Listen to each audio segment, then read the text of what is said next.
Watch out! 5 seconds remaining.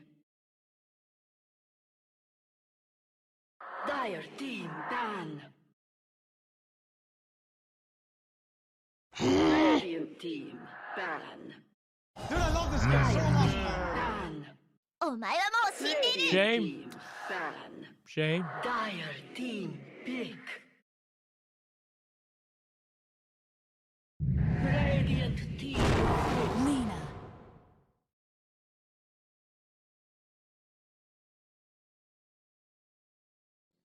That is some illegal gameplay right there. That is some illegal gameplay right there.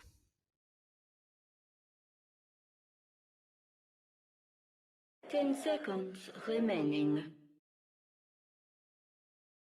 5 seconds remaining.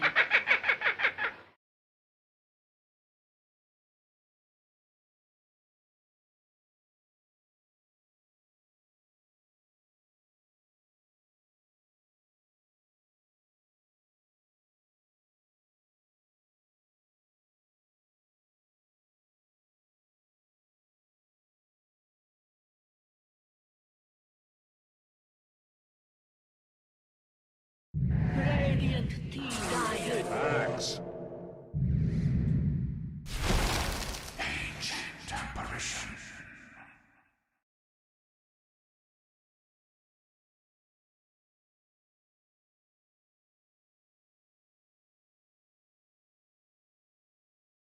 Ten seconds remaining. Dire team down. Behold the horn of Magnus.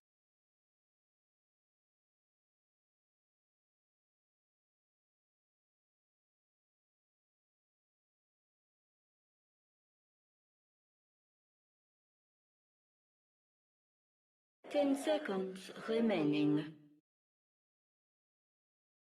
5 seconds. And then we've seen them remaining. plateau a little bit. You think that's fair to say?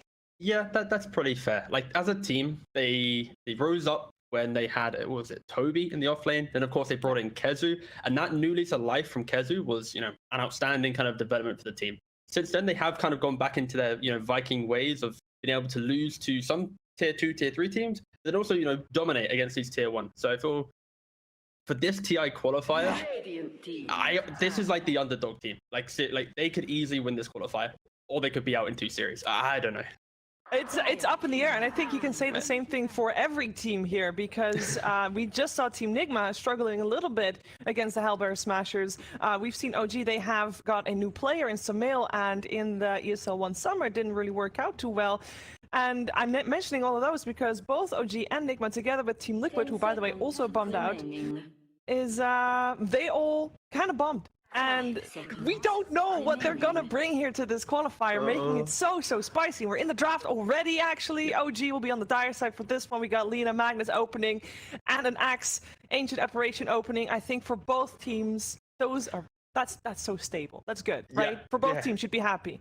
I'm looking at Magnus, right? I'm looking at like just OG. They're qualifying for TI. They want to get there, of course. Defend their crown. They go for the Magnus. Simple as that. I think the main thing here is the research from Viking. The bans, the Pangolier and the Hoodwink. These are both heroes that Topson and Satsuka have been spamming in their pubs in their respective roles of 2 and 4. So to take away the flexibility that often has carried OG from some of these drafts, and then just force them into a more kind of open draft, which is exactly what this Magnus is, but still very scary in the hands of OG for sure. Yeah, I like this. I feel like we're seeing already strong laning setup. I think that if we're looking at all the qualifiers, the Southeast Asian qualifier probably has made the biggest impression on the meta as a whole, purely because the games went on for that long on most of their series. And I wonder what kind of impact we're going to see that qualifier have here in these qualifiers, because, for example, we saw a lot of Leshrac. Answered by also a lot of PLs as well, but also pucks because of that, and we don't see any of that at the moment, even though both of these teams, they can play it. Europe's all about the off lanes, right? Like you think about the even during DPC, Alliance getting first place, it was built around S4 and what he brought, and then kind of extrapolate that a little bit further with maybe Viking. Their openings are often like the Timbersaw, the Broods, Axia as well. I think Europe is just hard stuck on always wanting, not always, but at least leaning more towards the offlane as being the key role to open up their draft with. We got some carries banned out on the side of Viking, the Medusa, the Terrorblade removed, and for OG we got the TA, the Marana, and the Storm banned out, and an instant Invoker pickup. Also a little bit of a deny pick, of course, on the side of OG. Yeah, exactly. It is, just a deny pick here. I think when they put all emphasis on banning out Sumo, they need to kind of give themselves something to enter the second phase with. The casual Invoker, there's not really a lot of heroes that 10 like seconds. instantly counter an Invoker. It's not as if like it's the old Brood days where you put mid, Brood's now off lane, so you can with confidence pick it. And it's why we saw in the previous series, it was always first phase banned out. It was picking an Invoker, it's like picking a Rubik, right? It's like, they got the hero. We can't really pick anything to deal with that specifically. And do you feel like we saw in the bans of OG them already kind of setting up for an Invoker for themselves? Because they did ban out the Storm and the TA. Decent counter to that. What is left in the pool to go up against an Invoker? Any generic mid hero. I think, honestly, like Storms are actually banned by OG, but like any hero bit of catch, right? Just punish the hard lockdown that is currently present on Vikings lineup. You're currently all about the call, right? Axe jumps in, everything's layered in. Sunstrike, AA Blast. And that's why OG go for this Oracle, have that level of, that layer of save in their lineup, because Magnus lineups, you prop that one hero up front. You know, you're pushing him into the engagement. That's why Viking is so happily kind of drafting to execute that one hero. Oracle, of course, kind of mitigates that. So both kind of teams throwing punches right now within the draft, trying to one up their kind of game plan. Well, let's see what Viking is going to go for here. They need something to define a draft a little bit more, and I'm thinking about maybe position 4. And I know this is one of the few teams I was going to say. I was going to say different position 4. You were okay. I thought this is the one team that plays Spirit Breaker sometimes together with Thunder Portal Snaking, but. There's your Leshrac as well, Oracle Leshrac. Oh, that is pain in a nutshell. Yeah, that is the Sumail playing on Liquid effect, where he then comes to OG after. Of course, he was forced, against his will, to play this Leshrac many games in a row. But yeah, it's very potent, and I think most likely this will just be the safe lane. You'd assume, like, let Sumail play it, and it just opens up Topson to play a more maybe diverse mid lane. But they're not getting that classic empowered core, but we haven't really seen that be a prominent thing with Magnus nowadays. It's not like you have to go for the melee player core to go with it, like Viking ban out Medusa, for example. But it'd be nice to see if maybe they have something to play around the RP and the Skier a bit more than just the Leshrac and the Lina. Yeah, just the Leshrac and the Lina is it's maybe a little bit more squishy. They can fix that obviously with their last pick for sure. What would fit in well for Viking? What type of carry are they looking for? And is there potentially a axe carry like possible? Oh, let's check the pubs. He has, again, he's only played like 11 pubs so far in the last 8 days. No that axe, we know of. That we know of, exactly. Those Smurfs, they exist. And one of the things that when we see all these teams, like we have the Western European qualifiers and the Chinese qualifiers, the only 2 qualifiers that are still left.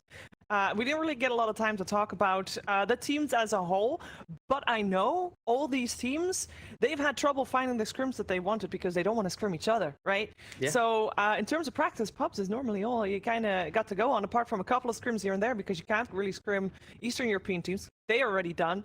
And all the teams that were staying in Ukraine longer, they're already gone as well. So I'm so curious to see what the teams have come up with for these qualifiers, and also curious to see what these final picks were going to be. We're going to see some bans on the cores still. We have the Juggernaut removed on the side of Vikings, so that might be that they are still expecting Topson to play the Shrek, perhaps.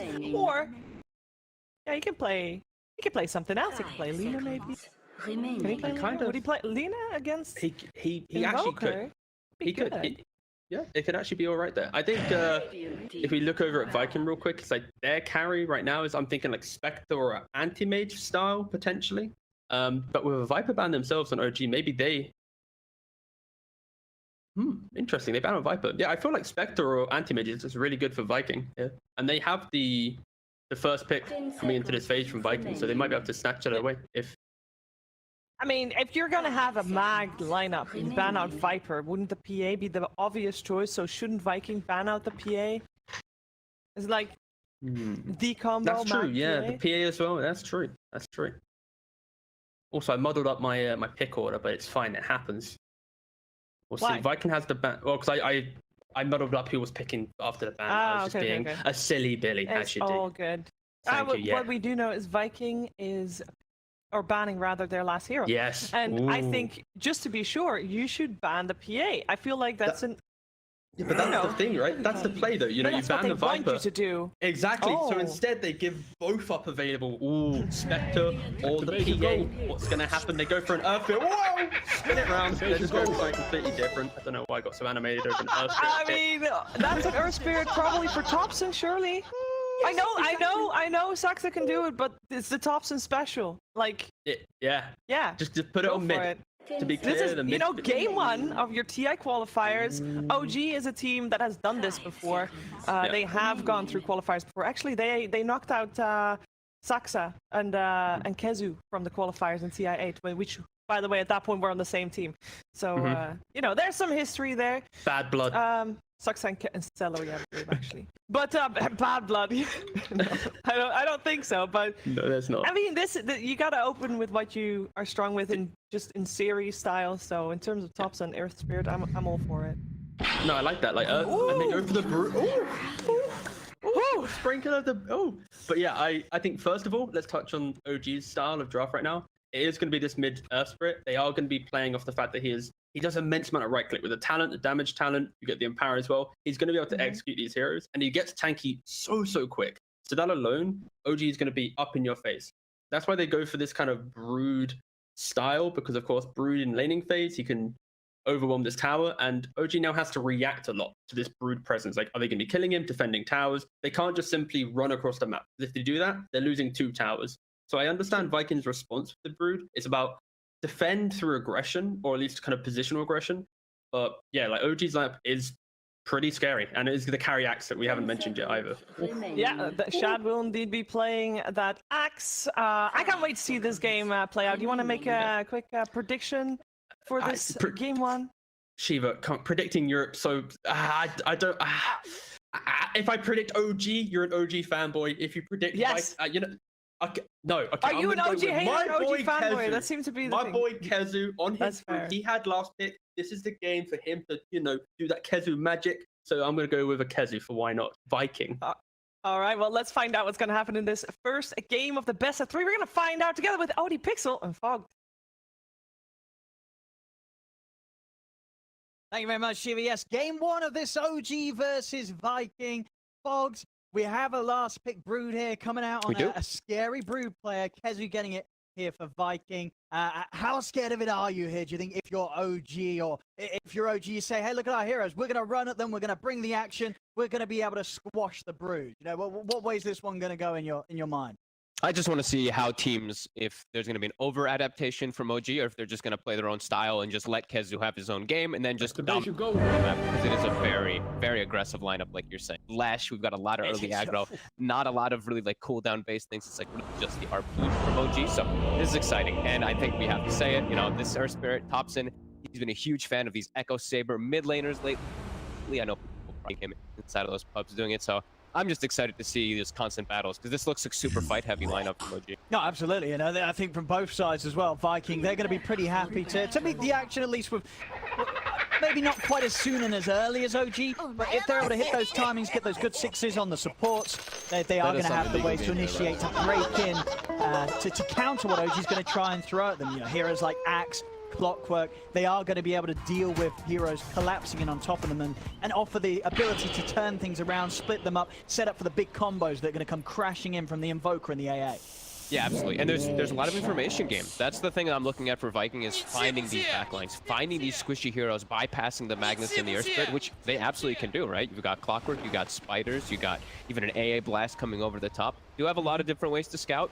Even Boom, and on Invoker, he can get into those backlines with his Ghost Walk, since he's very likely to go Cross Wex. That's what you have to do now every single time as Invoker. So yeah, this could be a pretty interesting one.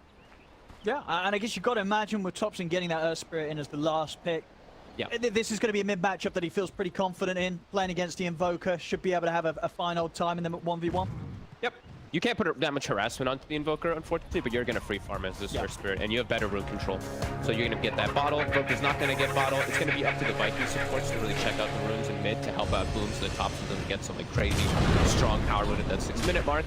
They're going to have a bit of a chase on to the Clockwork here. See if they're going to have enough for this. They will have another Fortune's End in a few seconds from No Tail.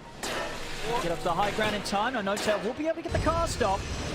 Decent route duration. Samael, is he in range for the stun? Can't quite close the gap. Won't be able to close in on time. The route at If you're this in this level, game, of I course, would be not very lasting proud. quite If you're long in this enough. game, I would be very Aramis will proud. make it back Let's to base, go. and we'll start to see the lanes take form. Top lane against Kezu's Brood. It will be Notel and the Oracle supporting Mels on the track. Over in the mid, of course, Boom's Invoker against Topson's Zerspirit. And then down on the bottom half of the map, we'll have Saxa laning here with Seb as this Lina Magnus duo against, of course, the safe lane act from Chad. They'll have the backup of Celery in this lane. I mean, looking at some of these side lanes, who's going to struggle, Fogs? Who's going to have a rough time here on the first few waves?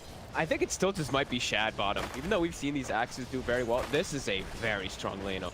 It's Magnus, Lina, two of the strongest off-lane heroes, the 3-4 combo. High burst, high physical damage. You have pretty much everything there. So I think that's probably the lane I'm looking at to suffer the most. I think Sumail should be pretty okay up top. The Clockwork has a pretty tough time. Aramis, I think, actually putting pressure onto Leshrac and Oracle as these two ripped heroes. He's just going to have to cut and find his own game. Overall in the game, it's a pretty good Clockwork game, but in laning phase, it's going to be a slow start. He gets those few levels. A big part of his movements are going to be matching that of Topson's once the laning stage starts coming to an end and Topson gets aggressive across the map. It's going to be very important where the clock is to try and punish Topson for the aggressive moves you know that he's going to want to make on his mid-earth spirit. There's a lot of fun moves you can make. Like versus Lina, just getting on Lina is always great, but just catching into Magnus a lot of times, you know, you throw yourself into Skewer so you can mess with the combo so many. We'll have to watch Aramis, who and when he can. Go. Yeah, that's right now. It's like the base is all of the setups for GNC. We're kind of saying like these lanes. Mid lane in particular, the 1v1 heads up. Topson 9 for 3 against the 4 for 0. It's going to be a slow start on the early levels as the Invoker in the matchup. A few points of the combo. It's going to be enough to sort of keep Topson on his toes. Bottom lane, skewer back onto Shad. Seb, he's kind of a shockwave in a second, but Shad quick enough to get himself away and instant. CS-wise down here again, as you say, sort of across the board. OG just having the favourable time on these first few waves. Seb also taking a good lead against Shad. Getting the setup here onto Celery with the shockwave. Kezu will actually end up getting first blood up top, as they don't have enough damage to kill Celery off bottom. So Kezu finding Notel slightly out of position, and of course, as expected, tips coming out already. We're going to see some pretty top-tier tipping game coming out from both sides in this series. Bottom lane, again. Another attempt. This time they'll be able to get the grab onto the bigger one. They get Shad. Seb with a shockwave skewer back. It's enough control and damage to bring the axe out of the bottom lane.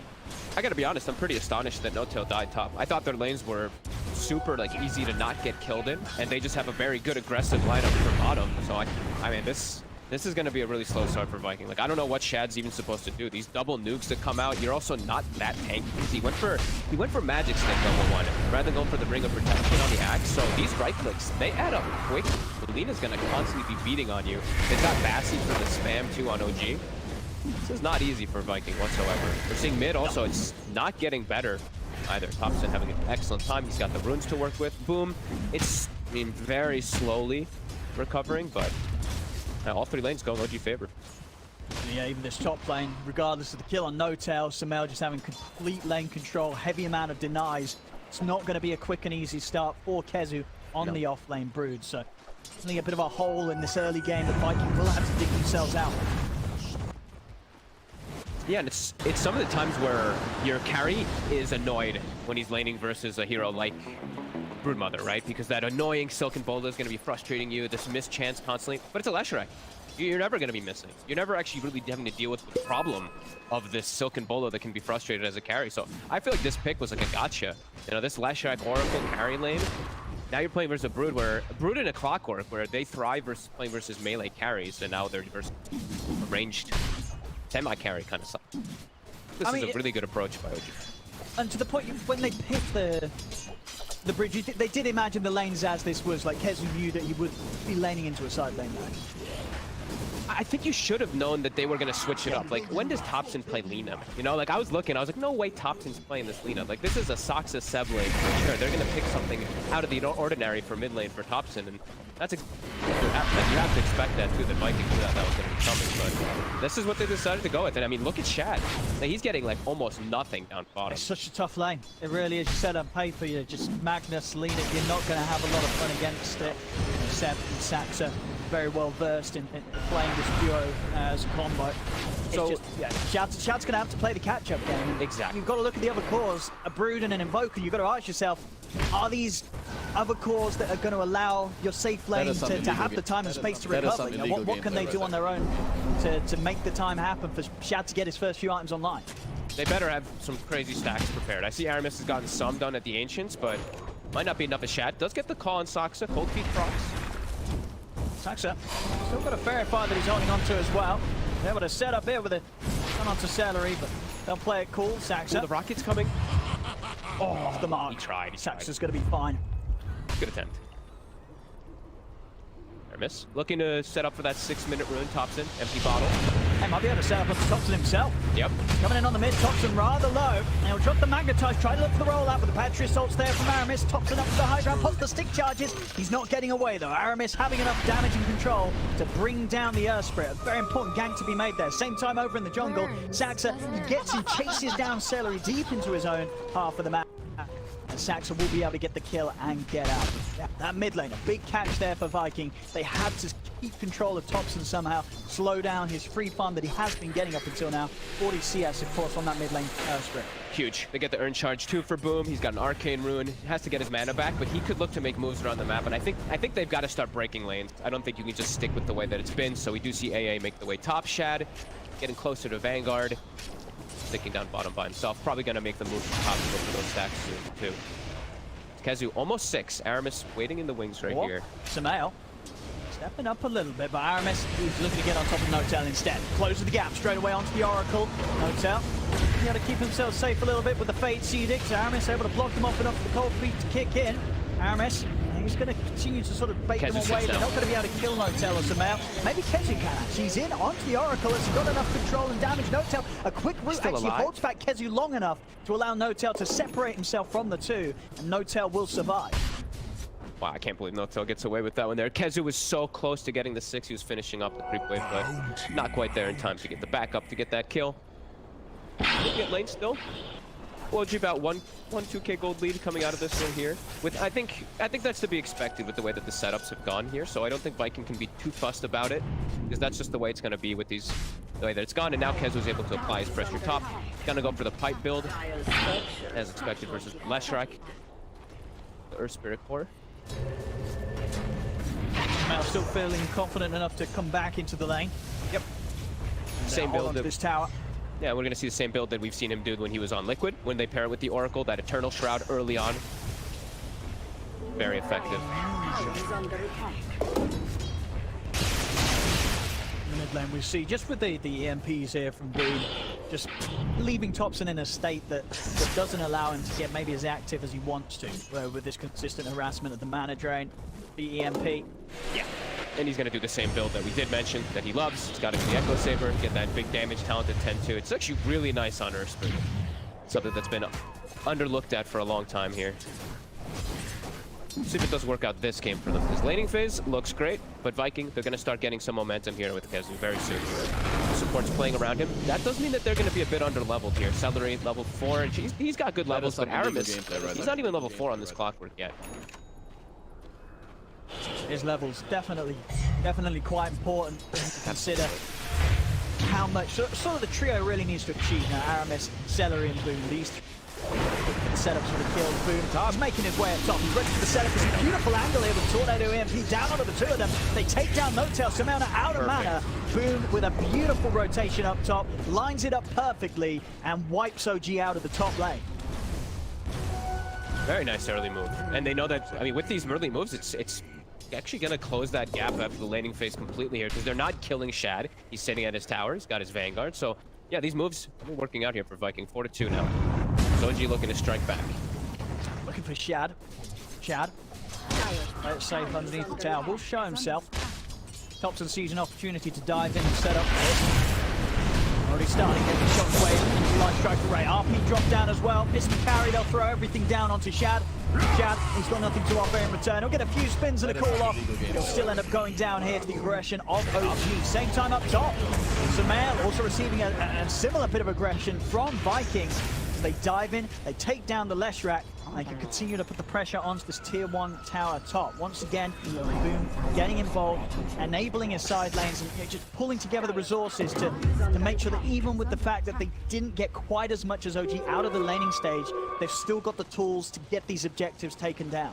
And I loved what he did there too. So we see that sentry ward on the side of OG. I placed up ward tier 2. They actually got a D ward, but what that ward did is it scouted out the TP from the Oracle, knowing that there's going to be a follow-up TP on the front. So Boom, he leaves mid, TP's top to make that move to set up so that they can go for this tower push. Because I think they also knew that Shad was getting ganked, but they just accepted it. They're like, whatever, Axe is going to die, let's make our own hit at the same time.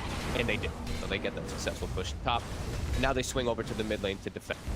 While we do see OG, they're going to look to hit the bottom tower as well, so they can get that space. The left strike's making a move down with double for Edict. It's going to die in no time. Boom doesn't have a TP to defend the bottom tower either. OG should be able to just finish that one off. They're pinging it like they want to defend, though. It'll be a hard defense to make. I mean, maybe because Aramis is 6, they do have the potential to more aggressively set up for the counter plays. It's already gone. They're looking towards mid instead. Boom.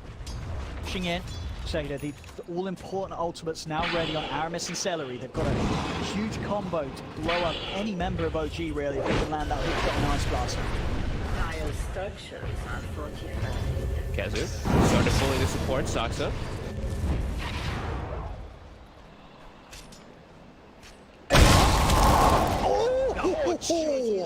Oh, cracking shot there from Celery. That is something. That is some illegal game. They're going over to Seb because why not? Well, there we have it. Celery, he's feeling good about that. Beautiful shot. The media pushing coming up from Sumail in the bottom lane. Magnus farming inside jungle. Radiant's bottom tower is under attack. Thompson has his echo done. So he looks like he's going to be that, they don't have that right clicker with the power from your traditional carry sense, but hey, Earthspirit, he packs a punch on it. With the damage 60 down, damage, plus, it's a lot. plus, dude, with the empower, man, I'm looking forward to see what potential it's got. Yeah. I mean, like whatever hero in the game has a damage talent that's close to that level 10, right? There's some like Kunkka has like a plus 30 or something, maybe Lion plus has the 20. 70, right? At 10, I Oh, think he that's has it. but he's not a Oh. carry, but that's literally the only other one that's that high at 10. Sure. But on melee heroes, this on is probably melee, the highest. it's gotta be the 60 highest, damage. Yeah. That's, I mean, how much would 60 damage set you back if you're looking at items? Demon Edge, that's 40 damage, that's 2,200. It's a relic, yeah. Yeah. That's effectively, that's much bigger value than many of the level 7 talents in the game. When Look you at look his at sort of damage. just straight up value. Look at Thompson's damage. Yeah, look at that. He's Yeah. got like 200. Well, Tool Tips doesn't show it, of course, but he's got plus 117. We got a smoke up from OG. Try and look to lead in here. Thompson with the level 10 that we're talking about. He's ready to punch. And Shad's still just farming Ancient, so he's fine. He's still getting like well and truly enabled. Celery, he's gonna be the one who's found, but I think that's just fine. That's your 5. True Shad, yeah, space is certainly being made for it. Yep, he's getting on track with Vanguard into Manta. He needs time, he's getting it. Kezu's starting to take good control of bit. They're going to get the lead in, look towards Boom, one shots off the mark. Light Stroke or Raven Saxon comes crashing down with the Invoker. Boom still trying his best to get out of there. He's actually going to be able to break away from it all. Zaramis is in with the Battery Assault, stops Thompson from being able to pull up with any further rolling boulders. They'll turn towards Aramis instead. But Aramis going down is given time and space for Boom to get away from the rest. The full 5-man here now of OG that's looking to bring the action. Thompson's in again anyway. On Celery. Get the blast out though, Thompson. He's trying to roll away. As they put the control here with the call. Still, OG there outnumbered by Thompson. He's diving in further. He's feeling strong and empowered here from the back of No-Tail with a false promise. Another roll away. OG now deciding to start backing up as the respawn started coming to play, but Thompson took too much damage through the false promise. He ends up going down anyway. Now Kezu, he's in with the spiders. He's blocking off the escape. Saxa struggling to get himself around the spidlings, and he can't escape. Shad closes in with the dog. He's got the cool control on the Sumail. Shad, he's going to be able to have another dunk in a second. There it is. Double kill for Shad. No-Tail caught in the cogs. Viking. They're having none of this aggression from OG as they hit back way harder than OG was coming in with themselves. Diving towards this tier 2.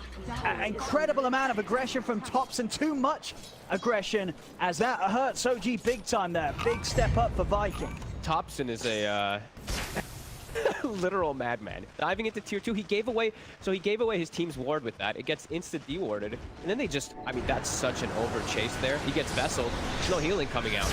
That was a bit strange coming out from OG, but Viking, they show up with numbers, they fight back, and now Shad all the way at the top.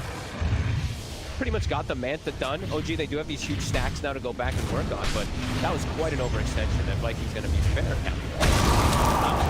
Now we see Thompson straight up. Needs that BKB next up. He has a Q. Something to allow him to get away with those sort of moves. Know that OG's going to be making them, especially when you see a draft like this.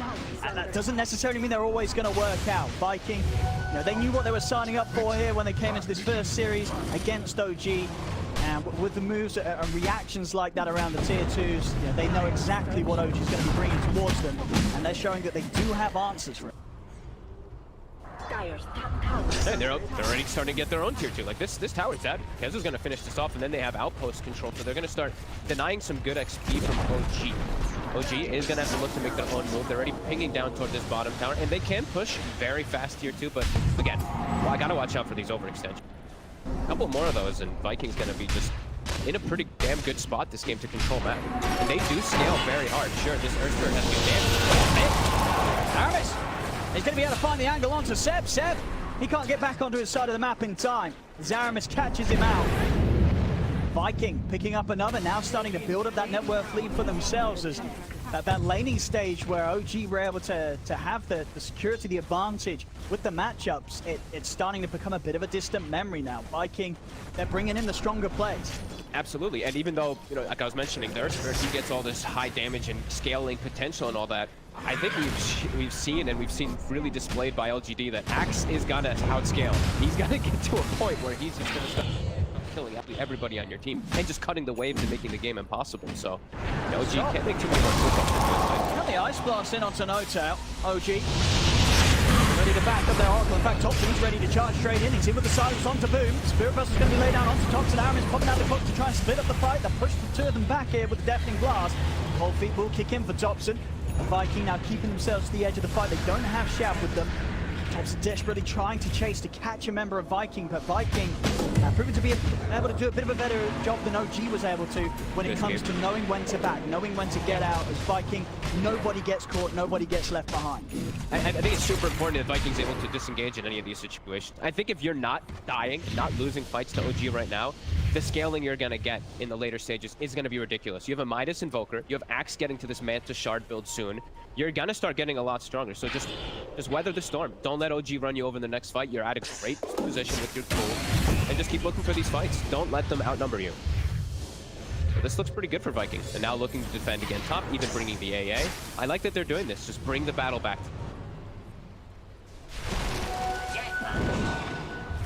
Show themselves present at the tower, and it's enough to stop OG from kicking around any longer. They back off. Boom. Midas done, going straight for the BKB. These BKB timings for both sides, incredibly important. Due to the way that we're seeing both teams just consistently look to just butt heads with each other.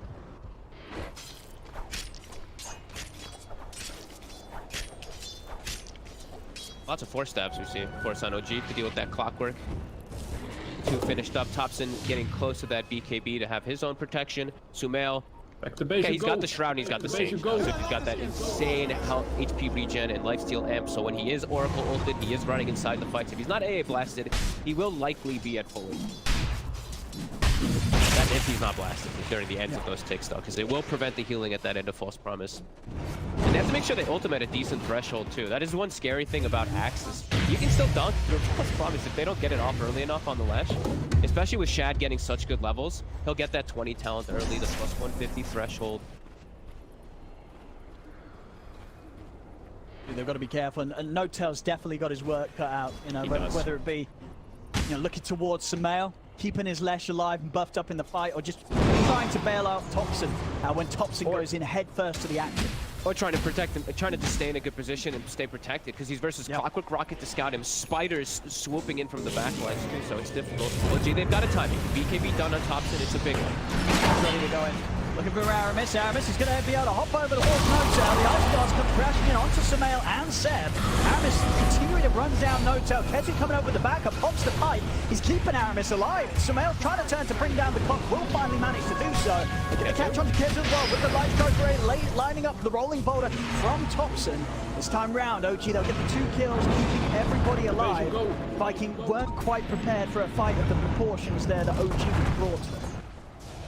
Thompson didn't even use BKB either. He just rolled and he held it during the entire fight too, and now finds himself a double damage too, so that high damage here he is doing will be increased. And I think same thing though for Viking, it's still just, you gotta stick together. If you know the way OG is gonna move around the map with the lineup that they've drafted, they're gonna look to play as this fighting 5-man. And it is OG, which they do that fighting 5-man anyway, because they didn't have this type of draft, but I think Viking just needs to be a bit more together if they're gonna look to go for those type of fights.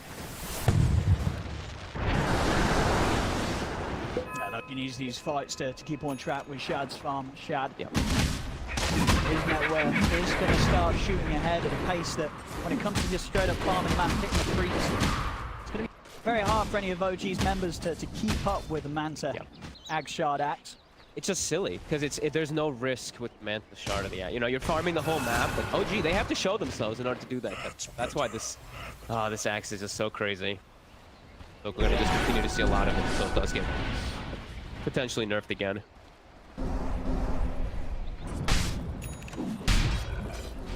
The next move of mine is here from OG. Relatively split up at the moment. Saxa trying to get his bots farmed up on the bottom. Rather close to it as well, so we'll have that extra way to make sure that they can put pressure on these side lanes while still being kitted up and prepared to join forces to tackle Viking in a 5v5. It does still look like both teams are fine with the state of the game though, right? Like OG, I see them like sitting back, they're farming. They probably feel like they have a good way to scale too. Viking, they've got great ways to scale, as we mentioned with that Midas on the Invoker plus the Axe. But they do have Brood, and I know that a lot of the teams, a lot of the players have talked about how it gets to a point eventually where Brood just stops doing too much. So maybe that's where OG's looking at being like, okay, well, we've got things to deal with. We've got late game too. About the Brood, he's able to find him. Straight into the rolling boulder. A tornado comes out to try and hold them back, but it'll only clip onto Sumail. Kezu goes down. OG ready to charge in for the next target. Thompson on the hunt. Might able to get the slow onto Aramis. Aramis, fancy footwork, doing his best to dodge with a hook shot up to the entrance. Aramis may just make it out of there. Holds to the time, puts it back Seb up, jumping, but they still are able to find a grab. Thompson in with another roll. They'll catch the clock, take him out. That's a good one. Almost gets himself out, but Dire's bottom tower is under attack. Seeing a Viking. BKB is going to be done on Shad. Really wants that blink to be done until he's at a point where he feels he can turn up, potentially turn around these moves that OG's making against them. even though they're the ones with the Axe, they're getting out efficiency'd on the map. OG's getting much more farm and just swinging around as this unit here. They keep forcing reactions, and they're even stealing away Ancients. Like, look at Thompson, he's farming them with this Empower. And Kezu makes his way back up, but he's got to be careful. They're swinging Shad over, though. BKB's done, but he doesn't have a blink for the setup, so he's just got to walk in at this Axe there. And Thompson's going to be hard to kill. Even with the damage output of the Axe later on, with this heart build, you know, it's a lot of HP that you're trying to get yourself through. It's a tanky Earth Spirit. And with the backup of sustain of heroes like Notel's Oracle, you know, maybe the days of Thompson diving in first and dying are far behind that of OG. They're really going to have to throw everything down on this Earth Spirit to have any chance of killing Thompson. They have to find the backline too. Like, it's going to be Aramis, has to find Notel, and then I mean, I'm seeing Boom queuing up for the BKB, which you can see why, but maybe it is feeling like they are going to need just that Cataclysm a bit sooner. He's still a little low level, so it's only level 4 on the Exort, but yeah, it just feels like OG's just getting more out of the map right now, controlling runes as well. Another DD on Thompson. 2K lead, steadily being built up by OG. Chad, 900 into the Blink Dagger. You see over on the side of OG, Seb just continue to build up the auras, the protection, heading towards the Greaves. Saxa, again, finding himself some space down on the bottom. Straight for the Ether Lens. Great Lotus Orb game too now. Versus just pretty much Spirit Vessel. He can just protect his teammates versus that and the Cold Snap from the Invoker. They play for Cold Feet, so it's a good one. Good pick up here for Seb. He's just gonna go for Auras, like you said. And No Tail, he's just sitting in mid lane, maybe expecting a move to go out on top sync. Thompson's farming that risky wave. Just sitting there, Shadow Emulated, chilling. So I think it's just so hard to make a move on Thompson. Feels like it. As you mentioned as well, Viking, I don't think they'll be falling for any sort of that bait. You know, Thompson alone presenting himself like that, I don't think they're going for that. They know the importance of finding the heroes around him before they get aggressive and try to do something. And we do see, by the way, boom, he did switch up the build. I think they're starting to realize, like, they're just farming the map. It's 11 to 11, yeah. but it's the gold lead's accruing more and more for OG. Like, they're just splitting up. They have this bots, Lina. Even though the Axe is on the side of Viking, OG is doing a better job of just keeping those side lanes pushed out with little to no risk. And he's going to have it very soon. You know, just a couple of 100 gold away from the Axe. Yeah. Won't be at full power, but will certainly be something. And it's gonna coincide with Shad's Blink. It's about to have that done, but very passive. Kezu's starting to accumulate an army up top. Has a siege wave pushing towards, so we'll see one of OG's heroes react toward there. See Kezu also, he's been doing this most of the game, didn't really point it out, but layering spiders throughout the jungle, as you see the map right there. He's got pretty much scouting of the whole OG jungle. Dude, I love this game so much. The halberd coming out. Not really the traditional counter you'd expect to an Earth Spirit. No, oh my goodness, this Earth Spirit, we need a halberd to deal with him. But of course, with the strength and the damage talent, those right clicks on this Thompson build really do count. So having some sort of way to really stop that major source of physical right click damage that could come out after some of these setups like the RP, but will make a huge difference in the damage output of OG's team fight. Oh, Shad's got enough damage. I mean, I know it's an Axe who usually does have enough damage with himself, but yeah, feels like the rest of the team's got a far behind the set. He gets caught. They're going to need to grab on him. They'll drop the Cataclysm, make sure they burst the Magnus before any sort of response comes out from OG. And a quick kill on the Mag like that, Seb off the map for a minute. That'll give Viking the confidence to head straight into the Roshan. That's not quick too. That's pure damage to go through. Alacrity as well thrown on top. Thompson has hard finish. They're in the area. Do anything to interrupt this though. Got a ward. It's already falling pretty low. They're going to try and burst Seller up to the sides. There'll be a buyback coming out from Seb. Viking standing step outside of the pit. Thompson committing him with the BKB over on the side of Shad. He's caught the backlines. He's found Saxa. Saxa gets taken out. Boom. Attempting to get away with the Ghost Wall. Thompson. He's able to find him. Dust. Deafening blast from Boom. Pushes back Thompson. They're looking back towards the Roche. Shad. He's trying to finish this. He's focusing it down. No one else is in the pit. Shad. He's going to be able to get him. Finish Roche. Grab that Aegis. Off the side. He's in with the jump. The call off the mark though. Won't be able to grab Samael or No Tails. The two of them split. Samael though falling low with the power of this Ice Blast. The false promise comes out. Shad. He's holding his ground here with the BKB. Sticks back over towards No Tail. No Tail. He's providing the heals over towards Samael, but the dunk from Shad comes down onto No Tail. Jump over Shad, chasing onto Samael. Seb will push back Shad with the skewer. The blast in from Kezu, not enough to finish Samael off, but Samael will live. The second buyback, though, coming out from OG around this fight. Thompson still full HP on the high ground. Now this is Shad. Ular Mana has enough just for a call. Cold feet. Seb's coming over. Thompson very tanky. Tries to roll away. Kezu will be able to block him off. He's still sitting here with his 3,600 HP. They can't kill this Earth Spirit. They've got to back off, especially now with the rest of OG coming back into play, chasing them down. Viking, they'll play heavily on the retreat. Thompson, he wants to try and catch someone in onto Arrowhead. This is the Glimmer. There's this control from Saxon. Light Strike comes crashing down along with the dust. They'll take down Arrowhead. Long fight, but the pick off that they get on Seb really pays off. They can get that Roche. They lose Boom, but they get Shad, his Aegis. He's got a shard. He's got Arcane Moon picked up, and they do lose the tower, and they do actually lose the gold on the map here too, but a pretty good hit there for the Viking anyway. And showing that the Axe can do the damage. But Thompson is an issue. Yeah, they've really got to get Thompson in this sort of setup and catch from Shad. Yeah. For the full damage of him and the illusion spinning away. Cataclysm. Without those two components, they're not killing Thompson at all. Here we have the perfect setup, the call into the Cataclysm and the blast. It's still not enough though. Just down to half HP. Thompson, he's out with the BKB. He'll go for the TP away. With the magic community lasting just long enough, he'll make it safely back to base. But I mean, there we have it. Pretty much as I say, that all the spells hitting that need to barely threatens Thompson even with them all landing. Yeah, he's going to be another cookie to crack, but if they can isolate him, can definitely see the potential for Viking as they're smoked. They're still feeling strong. Level 19 on Shad, about to hit 20 for that extra threshold. Kez is going to start scouting with those spiders. Either Shad or Aramis could get the setup here. Shad, they'll look towards the map.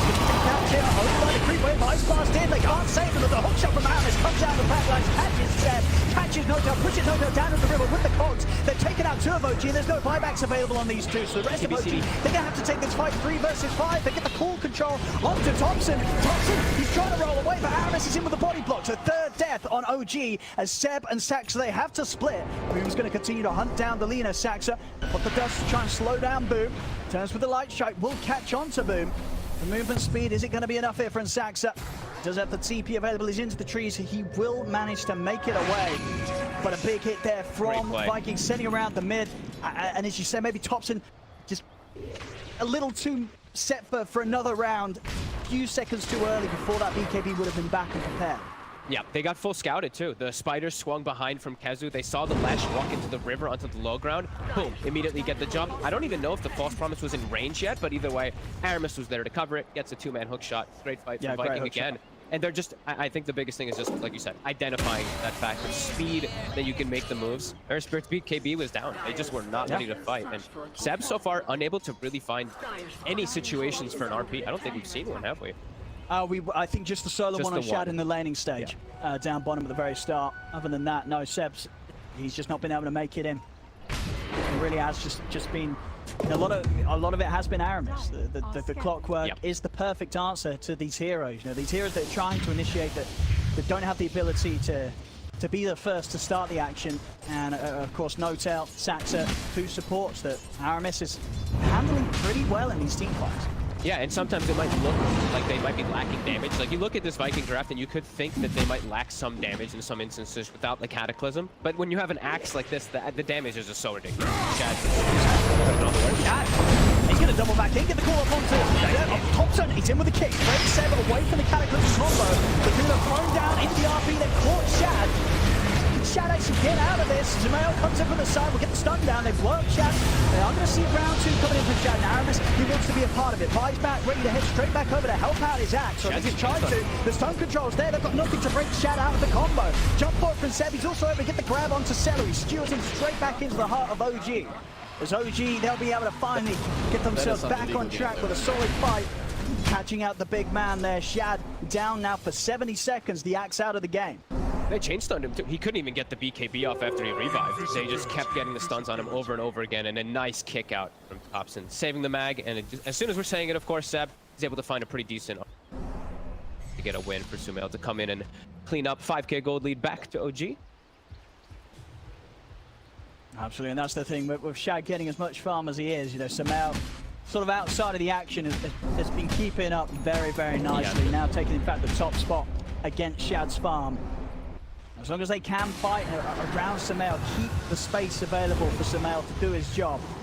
This Lesh is going to kick out a lot of damage over these sustained brawls that Vikings try to be a part of against those. Yeah, these long fights could be pretty difficult for Vikings, for sure. With Bloodstone, with the Shroud, there's so much extra healing that Sumail does have. Blink 2, extra survivability for one False Promise.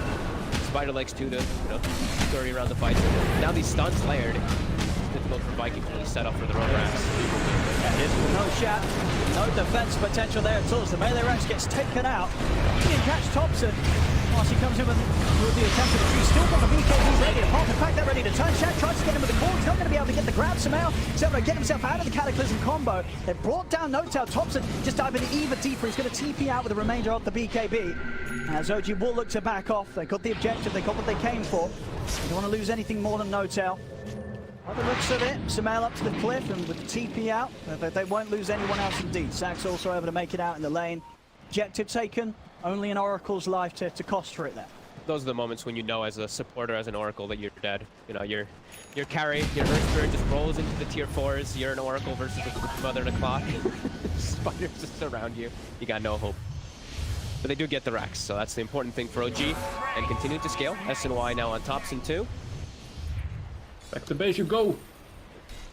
Back to base you go. Definitely slowing down a little bit now for Viking.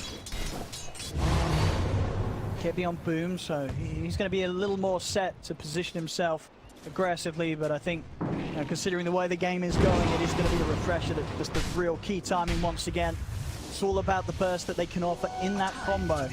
It really is. You know, we talked about how the sustained fights right now will favor that of OG. For Viking, it's all about that initiation or the counter initiation, getting in and starting the fight off with a numbers advantage, bursting down at least one of OG's cores or both of the support backliners to start the fight. Absolutely. And yeah, OG, they look like they're ready to go for this push again. Thompson's already in the mid lane. They have Seb dealing with the bottom. This is 35 minutes, so we'll see add up points coming in. They're going to go You can do it, Thompson. Looking to put the BKB, he's ready to try and get in on this. Rolls in onto Shad, taking a heavy damage to underneath the tower. Aramis in with a hook shot, pushing back with the Cox as well. He's throwing the Cataclysm. He's taking a heavy damage after Paul Thomas. He's going to fall pretty low, Thompson. No joke, trying to offer up enough heals to keep Thompson safe, but he cannot do so. Thompson dying underneath the tier 3s, and Shad, he's ready to turn this in more. Gets the jumping on the Sax, the calls there onto the leader. Kezu, he's looking to charge down, hex down onto Seb, as Seb will skewer away as this little piggy tries to run up the high ground. He actually makes it out with a blink. Seb skewer off just in time before the hex came into play. As Seb's able to fly his way out of there, but still, nonetheless, 3 dead on OG. Again, just playing a little too close to the tower. Thompson overestimating his tank ability with the BKB in the heart. Once more, and they Sumail as well. Shad with the spider legs. That's enough. Sumail's able to break his way over the cliff. He will get out. Who's looking for Seb up top? They're setting up top already. So if they can get anyone else out of it. As Aramis is making his way over, hookshot is up. Seb, the force and a skewer. He's deep into the trees. Aramis won't be able to follow up. Vikings playing this, they're still playing this very, very well. Like, this game is 21-17, still close. super It's a close game. It's good how they're identifying that. OG, they identified, they're like, oh, 35 minutes, we've got these double sieges, let's split up, kill the one's bottom, but also go for mid. Thompson just goes too far. Viking, identify that, they punish it. So this is really good balance from both sides, just understanding what they need to do in the game, but OG overstepping a couple times now in this game, getting caught out for it here. Thompson, now this is the second time that he stepped up.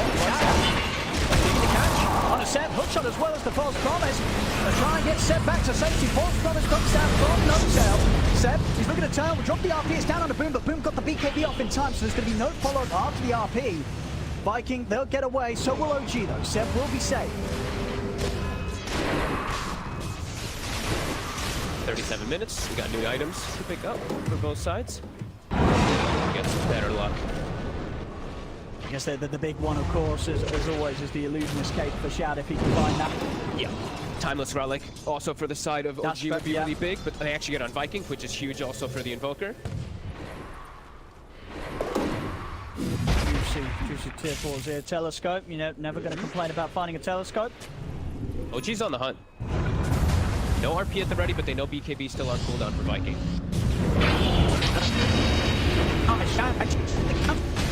To the look. Oh, ace. Nobody can pack under his tower. There's 500 damage. That is something. Aramis turns straight away with a hookshot in onto No-Tail, but they've got him. They're blowing up the Oracle. Now they're turning towards Thompson, but Thompson with the BKB is ready to push into. Rolling forward straight past Aramis though. Aramis will still fall to the damage output on Sumail. Shad trying to run back Saxa and Seb. Thompson is out with the roll, they've got nothing else to catch him with. Saxa keeping the hits and onto Shad, stopping his ability from being able to blink in and get the catch off.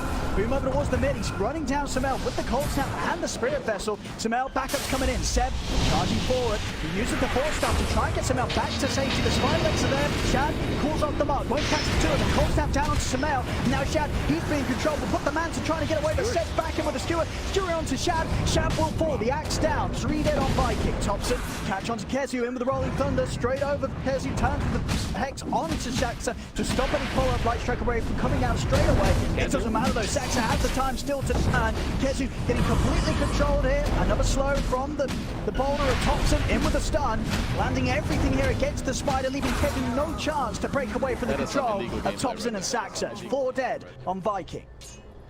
That was a crazy fight. There was like 2 different fights going on during the entirety of it. Shad's chasing Seb the whole time while Thompson zoning 3 heroes as the air spirit. And that's with OG losing No-Tail right at the start of the fight. And they still can't do it. Thompson. 5,130 HP air spirit. Zoning away 3 heroes with Kalesh.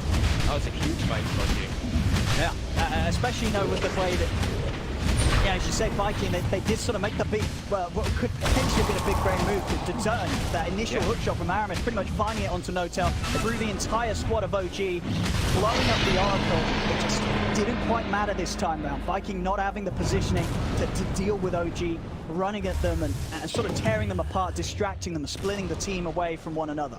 And like Sumail's just his self-healing. He didn't even need the Oracle's healing this time around. The Bloodstone plus the Shroud, it was enough to keep him popped off and just keep disengaging. He also had a Haste Rune, did come into play, but the Shad got like a good two-man call in the back. He didn't get like this crazy amount of spins, but look at the fight could have gone either way until the last few seconds of it there with Thompson just holding his ground. 5,150 HP with a Trickster Cloak. Like this airspace, pretty damn unkillable unless he just dives too far. Especially with that Trickster Cloak. Yeah. A lot of effective HP to try and work through. Thompson, he's probably going to have to dive into the fountain to have the sort of situations where OG's getting punished for the aggression. But no, it is OG. That can very well happen. We may find Thompson in that exact position. You got to watch out for it. And we do have the refresher done for Boom now too. So we do have a secondary go after the first explosion. They could have a secondary Cataclysm that can clean up, because it does feel like, you know, we said there maybe could get to points for damage issues for Viking, and we actually are getting to those points versus crazy tanky air spirits. The second round of it will help, but they're trapped in their base. OG continue to get that over efficiency of the map.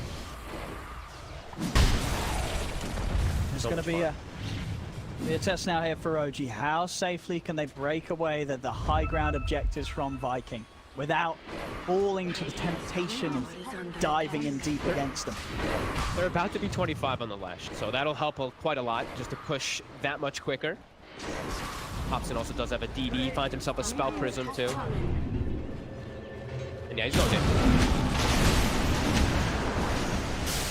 Let's see what they got on the high ground here, Viking. Setting things up. Look at Shad and Aramis. Already trying to get him from the side. Waiting for an angle on the back right. Aramis, he's in it. He's been able to find Notel. Straight in onto the Oracle. Notel. He's trying to protect himself, but the Icebuster's crashing. He gets taken out. Over to the side, Shad. They're protecting him for now with the Glimmer Cape. Stuart over to the side. If they got thermal lockdown for the axe, they don't. Shad's able to put the BKB.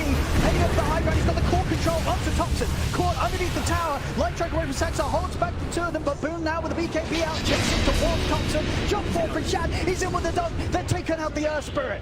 OG's push will be put to a stop as again Aramis just finding somehow that this angle every single time through the entire team fight, the entire 5-man of OG, he keeps finding the perfect line onto Notel.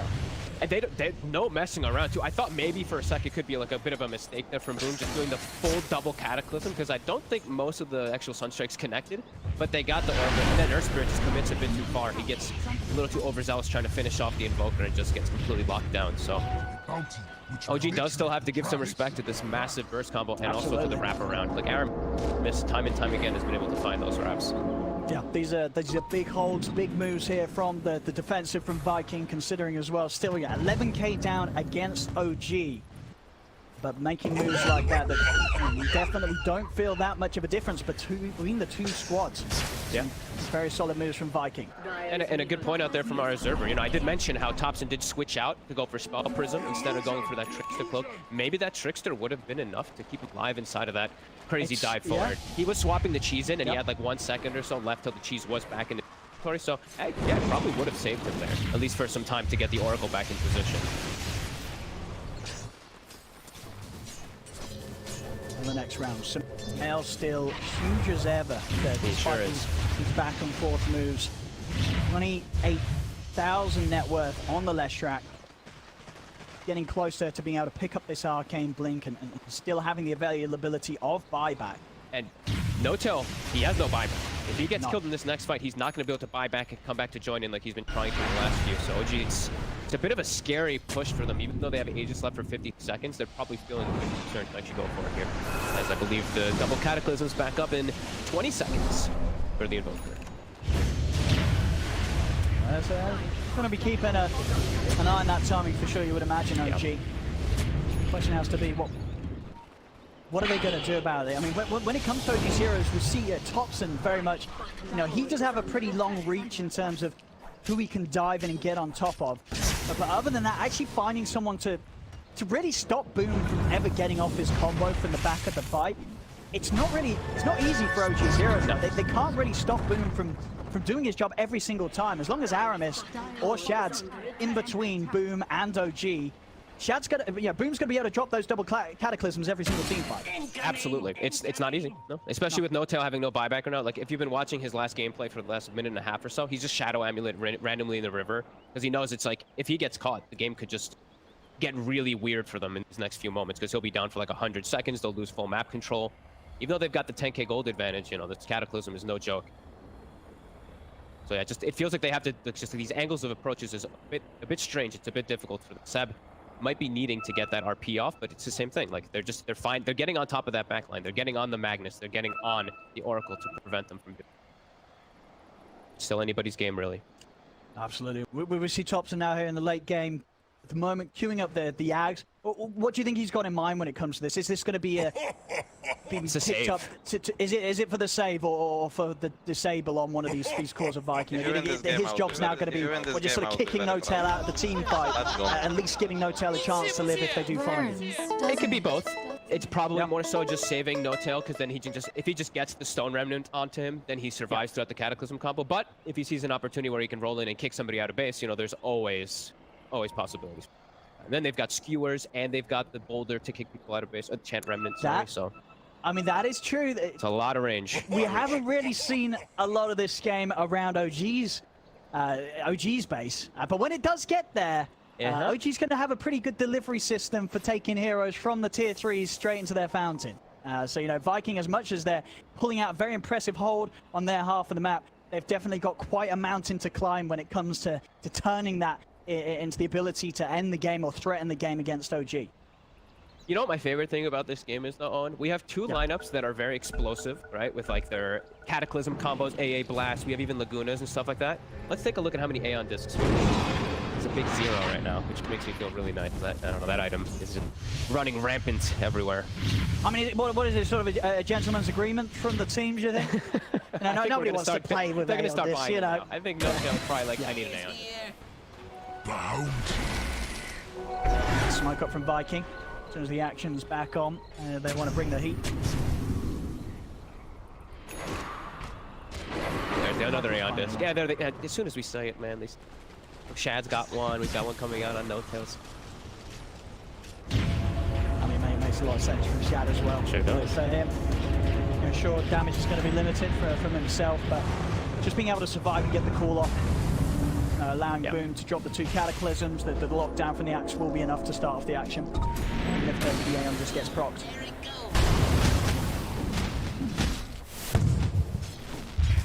Clockwork Rock getting side lanes, scouting out. OG, they'll show themselves down bottom. Starting to get the push going again. We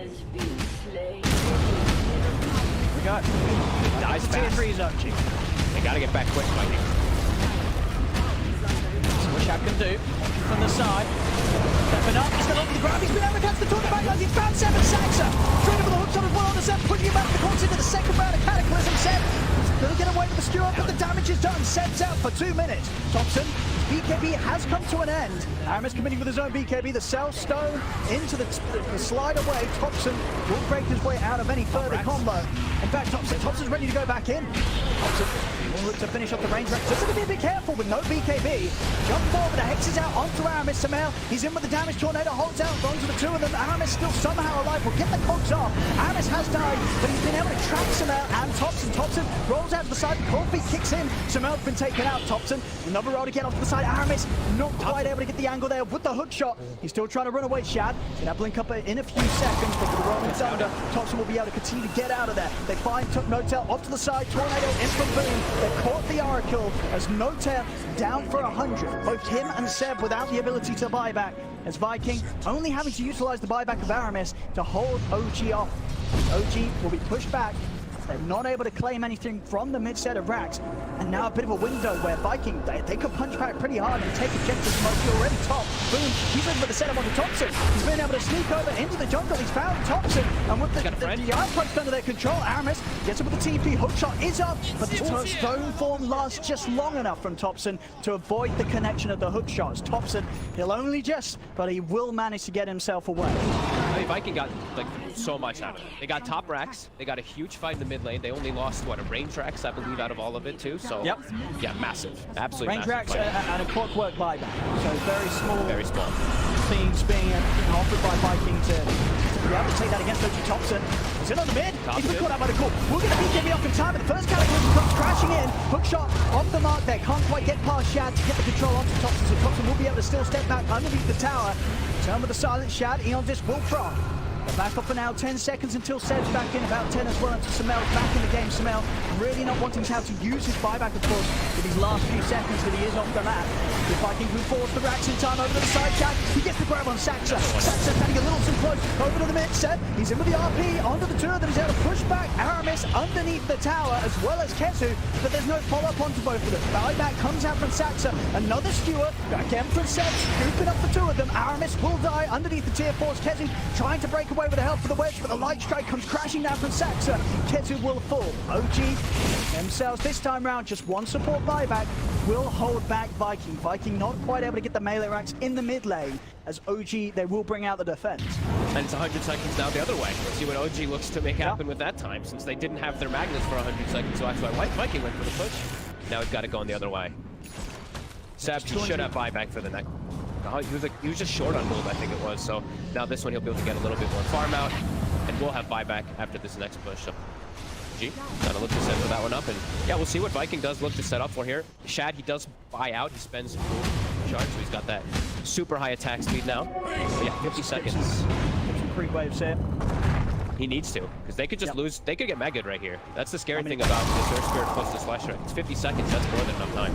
I mean, the creeps get too close. Not going to be any backdoor protection here for Viking as Thompson. Tier 3's gone. Onto the racks here. What can the three of them offer up, Viking? Thompson, taking the roll. He's going to be able to use the third bomb here to kick him back deep into the hands of the rest of OG. Shad still able to get the BKB off in time. BKB and walk off to the side. They'll put the fortification. Still 30 seconds until Vikings got the full squad left alive. Boom. The AoE deafening blast. Going down the push here from Thompson a little bit. Not enough. The range rack still goes down. Thompson over towards the melee racks. So we're just a 3 hard to put them back. Samel, he's in aggressive with a hex onto Boom. Thompson rolls forward as well, but Boom's out to get the BKB off. The Cataclysm comes out, but there's no setup as Celery dies underneath the tower. He does have a buyback available. Thompson looks for the rolling onto Boom, but Boom will shoot it out the side set, dropping the RP for the Eon Disc for Chapman. Moves the stun immediately. He's got the damage control on the Samel. He's going to have the buyback, but Saxon's down. No buyback on him. Thompson, BKB delivered this and tries to stay on top of Ketel and Celery, but Shad, it's another triple kill. He's over to Seth. It's another ultra kill. It's Thompson, the last man left alive. He'll turn into a stone, he'll turn into a statue. Maybe they don't see me if I don't there, but they do. They see him. The hex is down. Rampage for Shad. As Viking, they'll wipe OG, and they will defend the base, even keeping the melee racks alive on the top lane. Shad got the two-man call on the back line. He got the Magnus and the Lina as Sumail was super far into the base. They got split up again. The Cataclysm connects, and then they're all split. Again, OG getting a bit too overzealous, it feels like, with their aggression, and they get turned off by Viking for like the 3rd or 4th time this game. Absolutely big hold there from Viking. Doing it for what must have felt like the longest of time for them as well, with just the 3 versus the full 5 man of OG. But they pull it off. They hold back OG. And now they're ready to run down mid here with a full squad. They know there's no RP either for 30 seconds or so. The Aeon Disc, as you mentioned, it procced as soon as that RP went off. Similar cooldown, so they should know. Buyback is towards the top. Roche is back up, so it does look like that's what Viking wants to scout out next. Take out the outpost first. Playing it careful, playing it smart here, Viking. They know that they've now managed to shift the lead into their favor, but not wanting to make the same sort of misplays that OG has here. Viking, they're eyeing up the mid lane. Noto is quite far away from his team still. He's pinging himself. He's like, guys, I'm not there yet. Be a little careful. I'm coming. Thompson rolling in. Gonna make it away. He's chancing himself. Dying. And they're going for this Roche, pretty much with the full lineup of OG alive. Viking feeling that strong about their ability to take objectives out to the side of the pit, but they caught Aramis. They're in with the jump. Aramis, he's out. That's the gem hitting the decks. Aramis got for 90 seconds, but the time is brought there for Viking to finish off the Roshan. Now they'll look to try and get themselves out of it. Thompson in with the chase over towards center, but they'll turn. Boom with the two-man tornado. The RP from Set comes down. The Boom, boom again, getting the BKB off inside. Thompson rolls over towards center. He has the damage to take down the AA. The AA is gone. Boom pushing about with the definite advantage. He's up to the high ground. Cataclysm coming down as OG starting to get split. They look towards Chad, but Chad blinks out just in time. Thompson still trying to chase in onto the axe. Shad still enough movement speed here with the boost travel to get out of there. He has it. Thompson in with another roll. They'll catch the axe. They'll bring down Shad the once. But the Aegis ready for round 2. No BKB. Eon just up in a second. Has Shad got any way out of this? The Hex comes out. Shad trying to run, but there's no help coming in for him. Shad will be left to die alone. Base is starting to get sieged. Good fight though from OG. They get supports right at the start, and they can actually keep Notel alive for one. They get the jump on him with the Hex, but his Aeon disc ends up keeping himself alive to get the kite around. And OG, I think they lost a full AC on the courier during this fight from Thompson, but either way, they look to get the fight back. Getting rid of Aramis seems to be pretty important at the start of the fight. Even though it looked like he kind of caught the rolling boulder for his team, he dies right at the start of the fight, and it seems very difficult for Viking to fight without him. They will get their gem at least.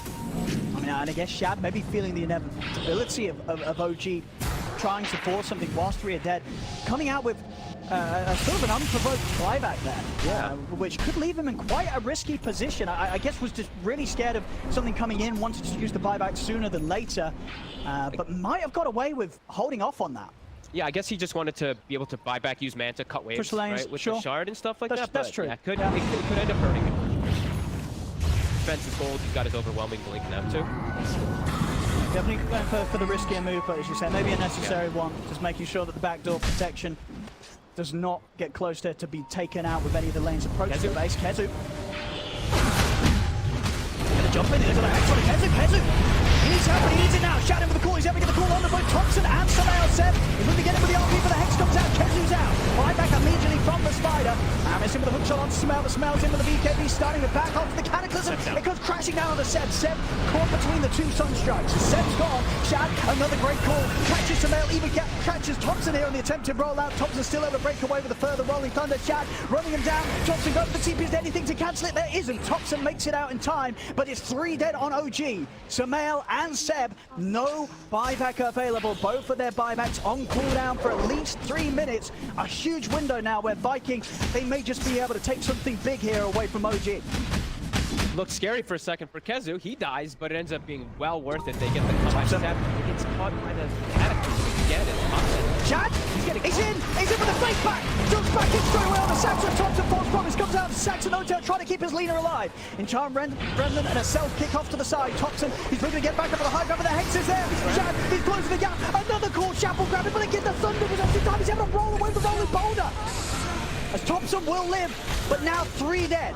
No buybacks for OG. As Viking, they're ready to close it up, or at least try to. Thompson and Notel, they've got to pull up something insane here to hold back the full 5-mana Viking. I don't know if they can do it though. Hex out onto Notel. Viking run down the Oracle. Notel's out again. Thompson, the last man left alive, but not for long. As Viking get the team wipe. GG is called, as Viking will take this game 1 from. Damn. What a good game.